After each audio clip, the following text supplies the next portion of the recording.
Are you looking for a great source of new material, new anecdotes, even new humor to spice up your speech or presentation? Have I got the solution for you?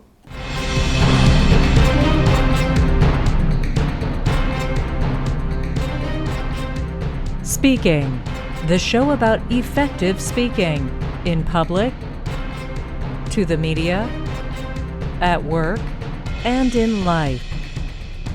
Speaking with TJ Walker. So, where is this great new source of material, humor for your presentations? The answer is you should steal it. Now, some of you are scratching your head saying, TJ, that doesn't sound very ethical. Well, it depends. I'm saying you should steal it from yourself. What do I mean by that? Oftentimes, the best things we say that really resonate with an audience, it comes from our answers to questions after our speech, after our presentation. We may work at it, and I try not to write out a stiff formal speech, obviously, but I have found even with myself, there are times when I've answered a question and I give an example that somehow resonates or gets a laugh in that part of the presentation better than anything I prepared and gave in the so-called formal speaking time. Let me give you an example. Just the other day, I was giving a presentation to a bunch of high school students, 9th, 10th, 11th, 12th graders. This was a speech, as I often do, through Skype video.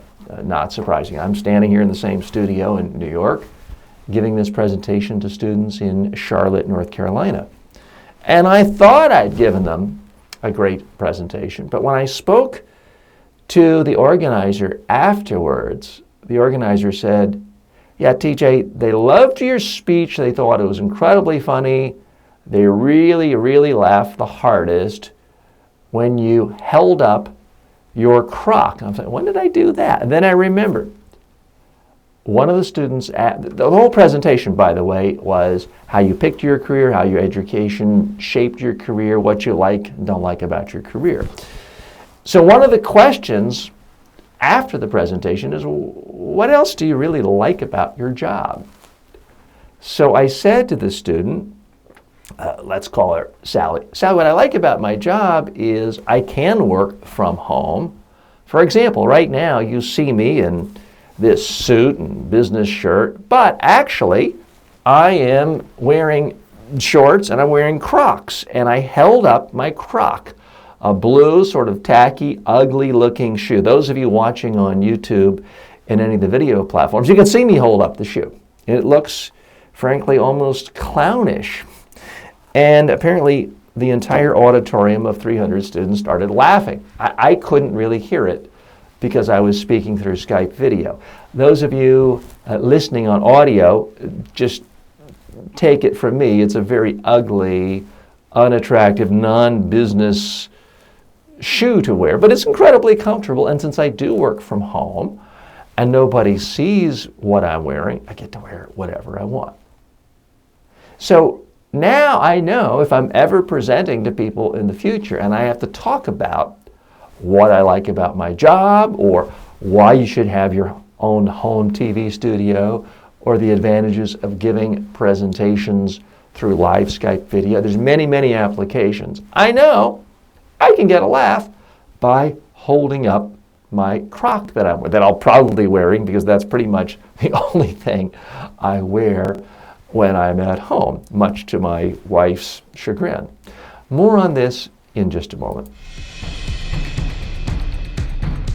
Speaking is brought to you by Media Training Worldwide. For all of your media training and public speaking training needs, go to MediaTrainingWorldwide.com.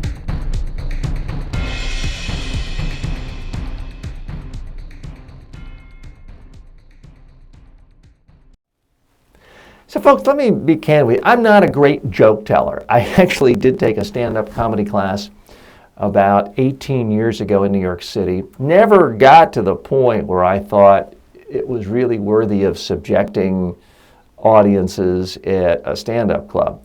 So that's not one of my gifts. And it's also not something I was willing to spend the hundreds of hours it would have taken to really refine. But all things being equal with any presentation, it is better to have humor in it. But it doesn't have to be a joke you stole from a Milton Berle joke book or a Jerry Seinfeld book on observations. It's best if it's spontaneous or appears to be spontaneous, if it's somehow relevant, if you're making fun of yourself. So I think the reason people laughed when I held up this blue and yellow crock is it was a surprise because they see this so-called middle-aged or old. I'm 53. I guess technically I'm not even middle-aged. I'm old. They see this old guy in a traditional business suit. I wasn't wearing a tie at the time. They think of someone like that wearing proper business shoes and lace-up shoes, leather bottoms. So holding up something that looks silly, it was the act of surprise. It's also surprising when someone was giving you a speech to actually hold up a shoe, to bend down out of the picture, hold it up. It's also kind of making fun of myself. Like, hey, I don't take myself too seriously. I can wear goofy, ugly shoes. Generally, people like it when the speaker shows he's not or she's not taking themselves too seriously. So you put all those things together, the surprise element, the silliness of the visual, the not taking yourself seriously, you put it all together, and that's why it worked as humor. I won't say comedy, and it wasn't a joke, but it got laughs, and people remembered it. And it also drove home the point of why I like my career. So it certainly was relevant.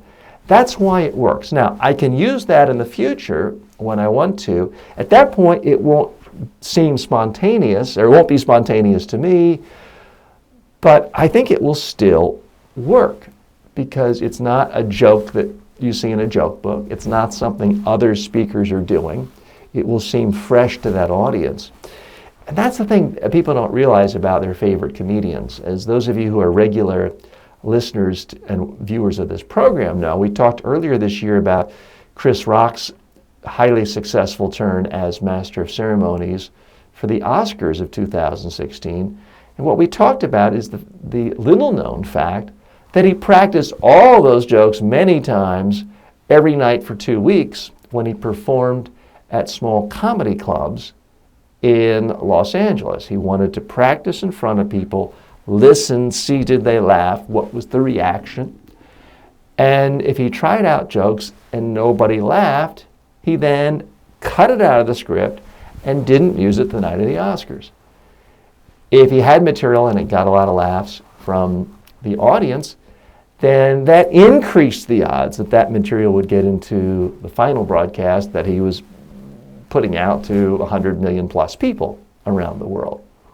So that's the beauty of listening to people, figuring out what works. Now, you and I are not stand-up comedians. We can't practice every speech every night for 2 weeks in front of comedy clubs for any one speech we do. But what you can do is always ask people after the fact, not just what do you remember, but also what stood out. What did you like? What did the audience find particularly interesting?